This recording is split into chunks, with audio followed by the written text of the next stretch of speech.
ঝড় সর্বশান্ত করে এই প্রকৃতিকে, তবু প্রকৃতি তাকে হাসি মুখে দেখে।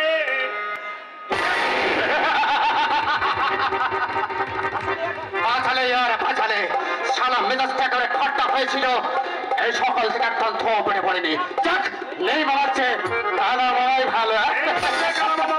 এই কথাটা বুঝলে না ইয়া, রোজ 8-10 আউন্স মাল পেটে না পড়ে তার নেশা হয় না, এই আজকাল বিড়িতে কি তার নেশা হয়?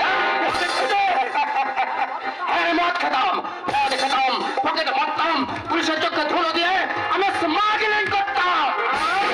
বলো কি তুমি পকেট মারতে, তুমি স্মাগলিং করতে? হ্যাঁ করতাম, কিন্তু কেন কেন করতাম?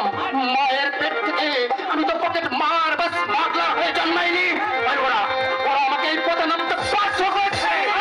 ওই সভ্য সমাজের মুখোশ ধরে একদল শয়তান, যারা মোটো মোটো টাকা ইনকাম করে গড়ে তুলেছে স্বপ্নের প্রাসাদ, যারা মানুষের দেহের পাঁজর ভেঙে রক্তচুটে মালিক সেজে বসে আছে, আমি তাদের উপর চরম প্রতিশোধ নিতাম। পারলাম না ইয়ার, আমি পারলাম না প্রকাশ্য দিবালোকে একটা মারার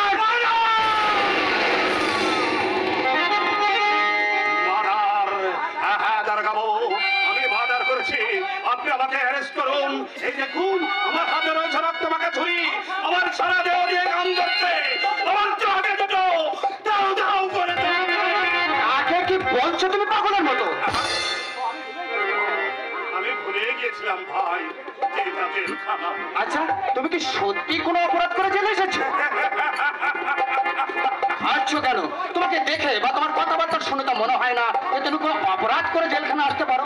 বলো না ইয়ার, বলো না কেন কেন তুমি জেলখানায় এলে? শুনবে শুনবে ভাই, কেন আমি জেলে এলাম শুনবে। মালিনী চকের হতভাগ্য অধিবাসী এই গৌতম সেনের জীবনের করুণ কাহিনী শুনবে। দুটো তাজা গোলাপের অকালে ঝরে পড়ার কাহিনী শুনবো, বলো ইয়ার, তুমি বলো। তাহলে শোনো ভাই, মন গড়া গল্প নয়, অবাস্তবটা মিথ্যে নয়, এক মধ্যবিত্ত পরিবারের সুখ দুঃখের জীবন্ত দলি। ইয়ার এসো বলছি সেই